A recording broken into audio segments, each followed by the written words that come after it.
Bismillahirrahmanirrahim. Assalamualaikum warahmatullahi wabarakatuh. Semoga kita semua selalu dalam lindungan Allah Subhanahu wa Ta'ala. Ajaran Wali Songo yang disalahpahami masyarakat. Ratusan tahun yang lalu, sebelum Islam datang, masyarakat Nusantara masih menganut Hindu-Buddha dan animisme ajaran nenek moyang. Terlebih, masyarakat Jawa yang sangat kental dengan budaya dan tradisi-tradisi nenek moyangnya. Para ahli sejarah Indonesia pun berbeda pendapat tentang kapan Islam pertama kali masuk ke Nusantara.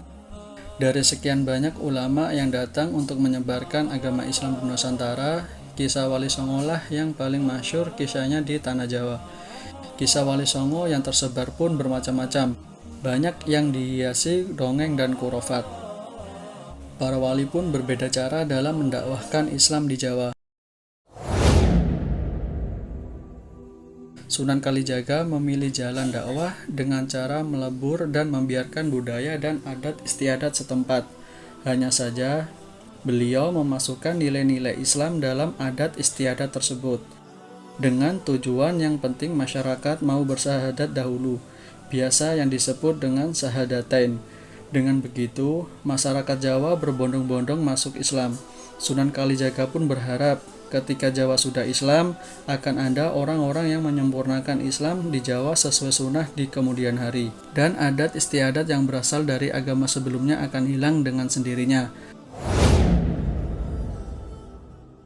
Namun, metode Sunan Kalijaga ini pun ditentang sebagian para wali, dengan alasan dikhawatirkan tradisi dan adat istiadat tersebut dikira bagian dari Islam oleh masyarakat.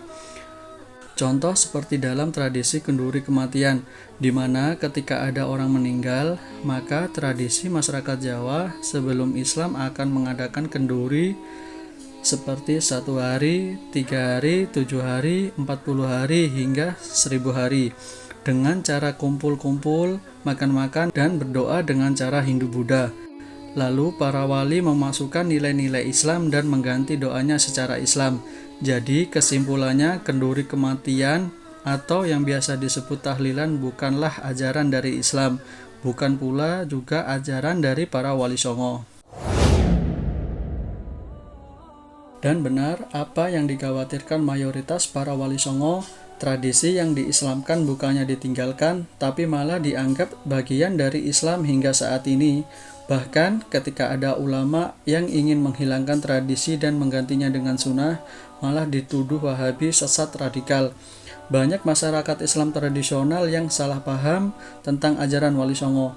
Masyarakat menganggap Wali Songo menyuruh mempertahankan tradisi yang sudah diislamkan, padahal para Wali Songo hanya menggunakan tradisi sebagai sarana islamisasi pada masa itu, yang masyarakatnya masih mayoritas Hindu-Buddha, bukan untuk dipertahankan hingga saat ini.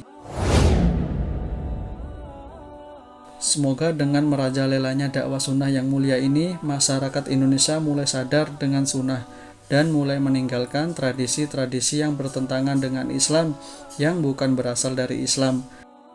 Amin ya robbal alamin.